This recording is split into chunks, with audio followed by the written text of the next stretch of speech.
Hello friend, my to channel में सभी का स्वागत है। दोस्तों, आज हम लोग इस वीडियो के माध्यम से न्यू रिक्वायरमेंट के बारे में बात करेंगे। जो भी दोस्त अगर मेरे चैनल पर नए हैं तो चैनल को सब्सक्राइब कर ले, साथ में बेल आइकन दबा लें। फर्स्ट वीडियो में आपको हम बताए थे कि टेक्नीशियन के जो पद आए थे उसके बारे में जिक्र किए थे। आज हम लोग ये प्रयोगशाला प्रावैधिक पोस्ट है तो इसके बारे में जिक्र करेंगे। और ये सबसे बड़ी भर्ती है। ये आपको लगभग में 3600 प्लस वैकेंसी रहने वाले हैं। कितना सौ? तो 3600 प्लस इसमें वैकेंसी आपको रहने वाला है। तो वीडियो में बने रहिएगा। आपको दिख रहा होगा बिहार सरकार यानी BTSC जिसको बोलते हैं, बिहार तकनीकी सेवा आयोग इसको बोलते हैं, BTSC Bihar technical service commission. ठीक है, इसमें जो है प्रयोगशाला प्रावैधिक पोस्ट के लिए इन्होंने निकाला है। और इसमें आपको 4 तारीख से ऑनलाइन स्टार्ट हो चुके हैं और 1 अप्रैल तक आपको लास्ट डेट रखा गया है। यहाँ पे आपको दिख रहा होगा प्रयोगशाला प्रावैधिक, यहाँ वेतनमान 2800 ग्रेड पे है, लेवल 5 का जॉब है। जब आपका सिलेक्शन होगा तो 50,000 प्लस इसमें आपको मिलने वाले हैं पर मंथ। ठीक है, योग्यता देखते हैं इसमें क्या मांगा है। तो इंटरमीडिएट या 10+2 होना चाहिए। भौतिक विज्ञान में रसायन, जीव विज्ञान और अंग्रेजी, ये सभी में आपको यानी कहने के मान PCB फिजिक्स केमिस्ट्री बायोलॉजी के अंतर्गत अगर आप किए हैं इंटर तो इस फॉर्म को आसानी से भर सकते हैं। साथ ही आपके पास प्रयोगशाला प्रावैधिक डिप्लोमा कोर्स होना चाहिए या bachelor of medical laboratory technician course में उत्तीर्ण होना चाहिए। यानी आपके पास प्रावैधिक प्रयोगशाला के अंतर्गत डिप्लोमा कोर्स होना चाहिए। और साथ में अगर वो नहीं है तो bachelor of medical laboratory technology course में आपको उत्तीर्ण होना चाहिए, तभी इस फॉर्म को भर सकते हैं। यहाँ पे आपको सभी कोटिवार दिख रहा होगा, विभाग का नाम है स्वास्थ्य विभाग। और यहाँ पे आपको दिख रहा होगा जनरल, ठीक है, EWS, SC, ST, OBC, EBC, ठीक है, ये सभी होंगे महिला के लिए है। तो इसमें देखिए, और साथ में ये टोटल वैकेंसी में से महिलाओं को 35% वैकेंसी जो है रिजर्वेशन है। तो अनारक्षित के लिए यानी जनरल कैटेगरी के लिए तो 900 और 316 यानी जोड़ लीजिए इसमें कितना हो गया, तो 900 और 316 वैकेंसी हो गया, यानी 1218 वैकेंसी जनरल वाले के लिए हो गया। EWS के लिए 225 79 जोड़ लीजिए, SC के लिए 595 और 126 जोड़ लीजिए, ST के लिए 3908 जोड़ लीजिए। ठीक है, इसी तरह अत्यंत पिछड़ा यानी EBC के लिए 667 और 142 जोड़ लीजिए। ठीक है, और पिछड़ा वर्ग के लिए 415 और 95 जोड़ लीजिए, और पिछड़ा वर्ग की महिलाओं के लिए 126 सीट है। ठीक है, अब यहाँ से आपको बता चलाने के लिए इसमें 45 को सीट रिजर्व है। ठीक है, तो उम्मीद करते हैं कि इतना सभी डाउट क्लियर हुए होंगे।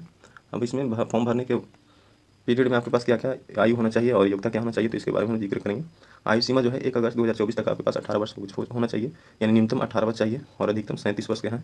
तो इस फॉर्म को आप आसानी से भर सकते हैं। ठीक है, तो 18 से 37 वर्ष ये जनरल है। और कब से आपको मांगा है, तो 1 अगस्त 2024 को अगर आपको यानी 1 अगस्त 2024 तक अगर 18 वर्ष हो चुका है तब इस फॉर्म को भरिएगा। अन्यथा अगर आपको 1 सितंबर 2024 को अगर हुआ है 18 वर्ष तो इस फॉर्म को आप नहीं भर सकते हैं। ठीक है, उम्मीद करते हैं कि समझ में आया होगा। और जो है अनारक्षित पुरुष के लिए, जनरल के लिए 37 वर्ष, महिला अनारक्षित यानी जनरल महिला उनको 3 वर्ष छूट दिया जाएगा। अत्यंत पिछड़ा इस सब के लिए OBC के लिए 40 वर्ष और SC के लिए 42 वर्ष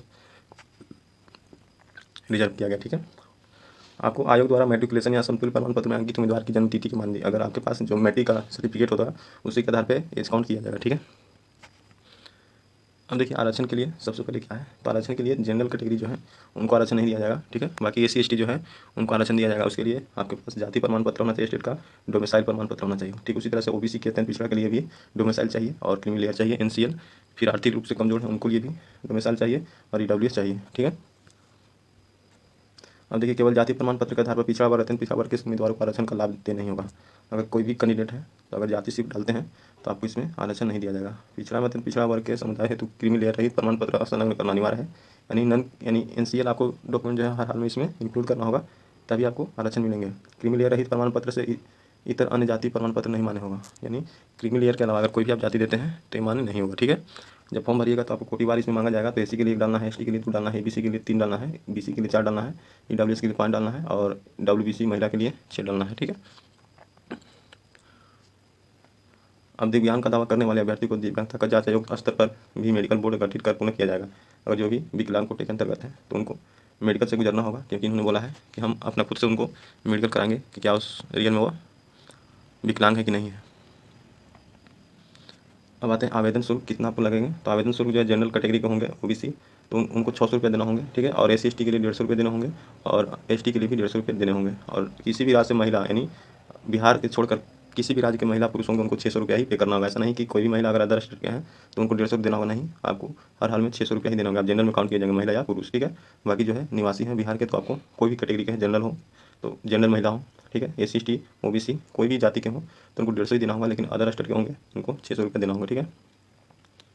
और दिव्यांग कोटे के जो होंगे उनको 150 रुपये देने होंगे, और अनारक्षित दिव्यांग कोटे के जो होंगे कैंडिडेट जो अदर स्टेट के भरेंगे उनको भी 600 रुपये देने होंगे, ठीक है। और इन्होंने बोला है कि आपको किस आधार पे हम देंगे, तो आपको कंप्यूटर बेस्ड 75 नंबर के होंगे, साथ में 25 नंबर अनुभव के होंगे, टोटल 100 नंबर होंगे, ठीक है। और इसमें वही जो टेक्नीशियन में एक्यूरेसी अपनाया है 0.75 सभी में लागू होंगे, तो इसमें भी आपको उसी तरह से जितना साल का एक्सपीरियंस होगा उसी अनुसार आपको इसमें लागू किए जाएंगे।